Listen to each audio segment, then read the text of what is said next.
নমস্কার বন্ধুরা, রীতা কিচেন হাউসের পক্ষ থেকে জানাই স্বাগত। আশা করি আপনারা সবাই ভালো আছেন। চলে এসেছি প্রতিদিনকার মতন নতুন একটি রেসিপি নিয়ে। এখানে দেখতে পাচ্ছেন একটি পাত্রে বড় সাইজের আলু রয়েছে। আজকে এই একটি মাত্র আলু দিয়েই নতুন কায়দায় আলুর চিপস বানাবো। প্রথম থেকে শেষ পর্যন্ত দেখতে থাকুন, আশা করি আপনাদের ভালো লাগবে। প্রথমে আলুটাকে স্কিনটা ছুলে আলুটাকে কেটে নেব।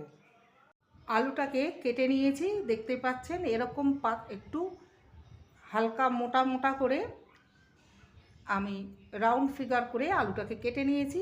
এবার এটাকে জল দিয়ে তুলে নেব, জলটাকে ঝরিয়ে নেব একটু পাত্রে। এটাকে সাইডে সরিয়ে রাখবো। এবার একটি পাত্র নিয়ে নিয়েছি, এর মধ্যে নিয়েছি 1 কাপ বেসন আর 1/4 কাপ ময়দা, আর দিয়ে দেবো স্বাদ অনুযায়ী লবণ আর 1 টিস্পুন কালো জিরে, আর দিয়ে দেবো গোলমরিচ গুঁড়ো। একটু ঝাল ঝাল লাগবে খেতে, চিপসটা ভালো লাগবে। দিয়ে দেবো সামান্য হিং, আর দিয়ে দেবো 1 চামচের 4 ভাগের 1 ভাগ বেকিং পাউডার। এবার সমস্ত উপকরণ ভালো করে মেখে নেব।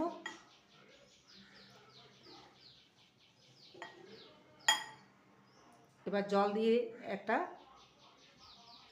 চ্যাটচ্যাটে ব্যাটার তৈরি করে নেব। এবার অল্প জল দিয়ে একটা চ্যাটচ্যাটে ডো তৈরি করে নেব।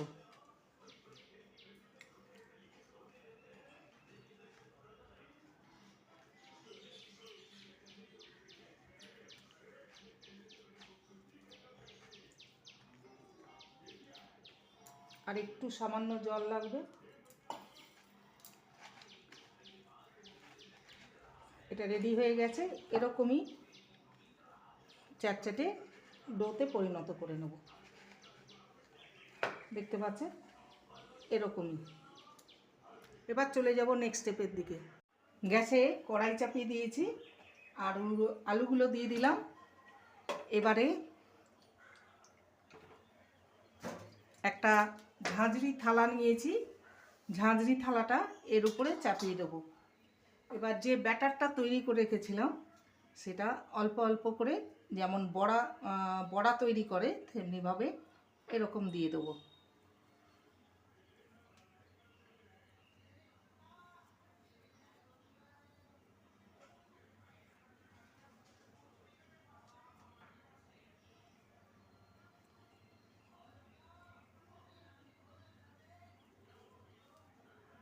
এবারে ঢাকা দিয়ে আলুটাকেও সেদ্ধ করে নেব, আর এই মিশ্রণটাকেও ভাপিয়ে নেব।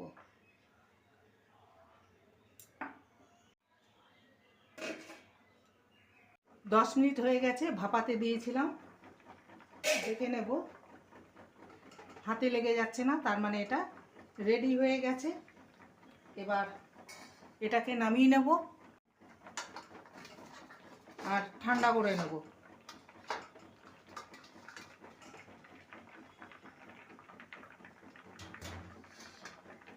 আলুটাকে দেখে নেব সিদ্ধ হয়েছে কিনা। আলুটা সুন্দরভাবে সেদ্ধ হয়ে গেছে। এবার গ্যাসের ফ্লেমটাকে অফ করে দিলাম। আলুগুলোকে জল থেকে তুলে নেব।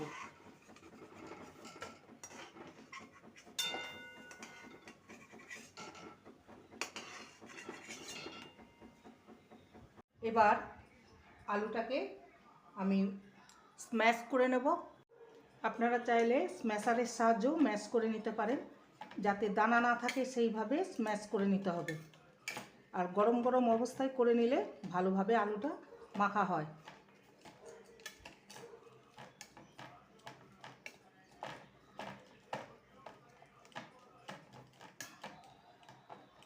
দেখতেই পাচ্ছেন মসৃণভাবে আলুটাকে মেখে নিয়েছি।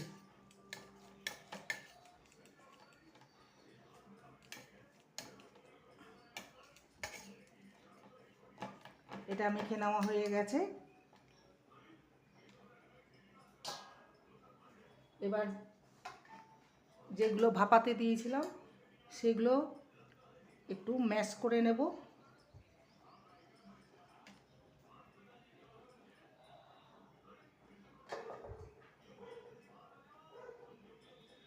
এখনো গরম আছে,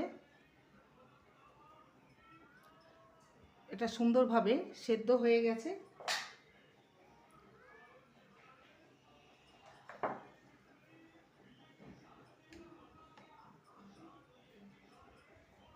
এবার সমস্ত কিছু ভালো করে মেখে নেব, যেমন একটা ডো করে সেরকম।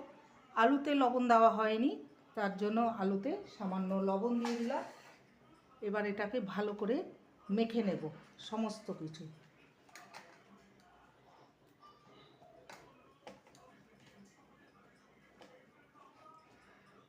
গরম অবস্থায় মাখলে মাখাটা সুন্দরভাবে হয়ে যায়।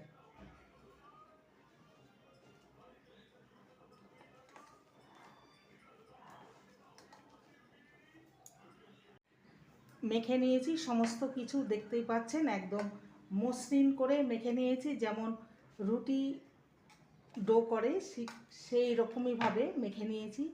দেখেই বুঝতে পারছেন এটা কত সুন্দর করে মেখে নিয়েছি। এই যে একটা কোনো দানা ভাব নেই, সুন্দরভাবে মেখে নিয়েছি। এই যে ঠিক এইভাবে মেখে নিতে হবে। এবার এর থেকে আমি লেচি কেটে নেব, যেমন রুটির লেচি কাটে তার থেকে একটু বড় সাইজ করে।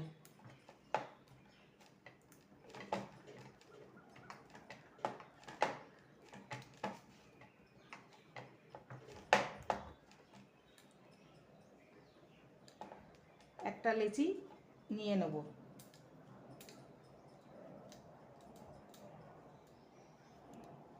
এবার এটাকে বেলে নেব, একটু পাতলা করে বেলতে হবে।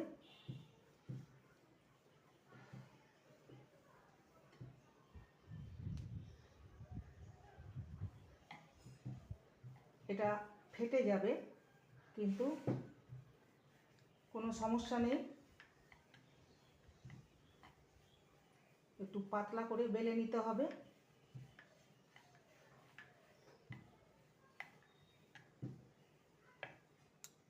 পাতলা করে বেলে নিয়েছি। এবার এরকম একটি ঢাকনা নিয়েছি, এবার গোল গোল করে কেটে নেব।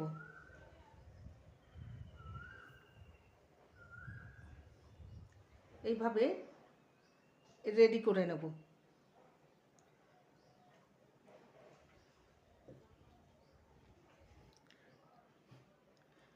বাকিগুলো ঠিক একইভাবে রেডি করে নেব।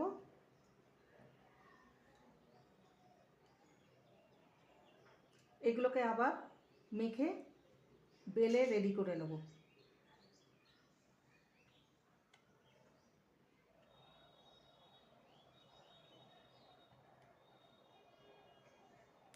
এবারে একটা থালা নিয়েছি বড়,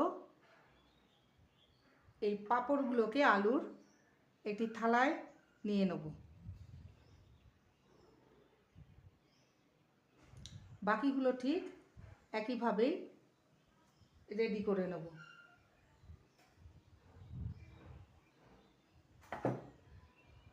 সমস্ত আলুর চিপসগুলো বেলে নিয়েছি।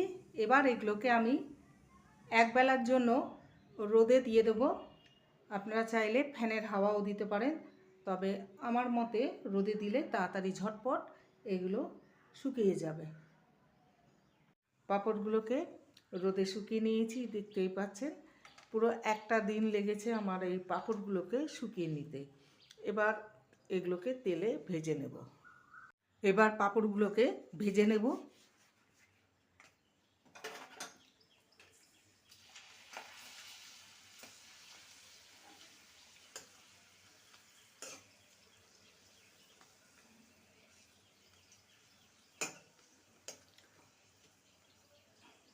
এবার তুলে নেব, হয়ে গেছে। দেখতে পাচ্ছেন কতটা সুন্দর হয়েছে। আর একটা আপনাদেরকে ভেজে দেখাচ্ছি।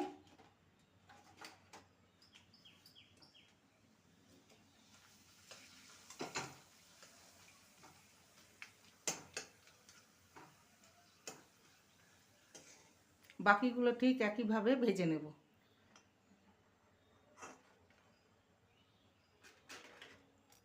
তৈরি হয়ে গেল আজকের রেসিপি আলুর চিপস বা পাঁপড়।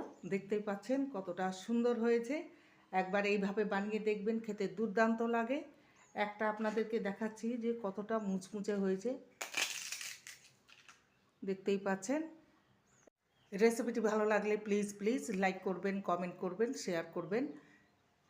চ্যানেলটিকে সাবস্ক্রাইব করার অনুরোধ রইল, নতুনদের পাশে থাকার অনুরোধ করছি। দেখা হচ্ছে নেক্সট ভিডিওতে। নমস্কার। প্লিজ আপনারা আমার পাশে থাকবেন। আপনারা যদি পাশে না থাকেন তাহলে আমি এগিয়ে যেতে পারবো না, তাই অনুরোধ করছি আমার পাশে থাকবেন।